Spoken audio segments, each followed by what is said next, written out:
Bible స్వరం అనేటువంటి ఛానల్కి స్వాగతం. ఈ దిన మనం ఒక ప్రత్యేకమైనటువంటి పదాన్ని గురించి ధ్యానం చేద్దాం.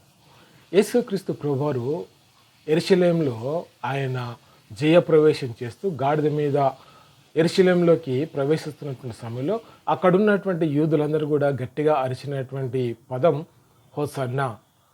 హోసన్నా అనేటువంటి పదాన్ని మనం చూస్తున్నట్లయితే మత్తయి సువార్త 21వ అధ్యాయము 9వ వచనంలో, అదే రీతిగా యోహాను సువార్త 12వ అధ్యాయం 13వ వచనంలో ఈ పదాన్ని జేము అనేటువంటి పదంతో తర్జుమా చేసి ఉంటున్నారు. కానీ నిజానికి అది హిబ్రూ భాషలో హోషియానా అనేటువంటి పదం నుంచి వచ్చినటువంటి పదం. హోషియానా అనేటువంటి పదాన్ని గ్రీకులోకి ట్రాన్స్లిటరేషన్ చేసినప్పుడు హోసన్నా అని చెప్పి తర్జుమా చేసి ఉంటున్నారు. అదే తెలుగులో మనం గమనిస్తూ ఉన్నట్టయితే హోసన్నాగా రాయబడి ఉంటున్నది. ఇది రెండు పదాల యొక్క కలయిక.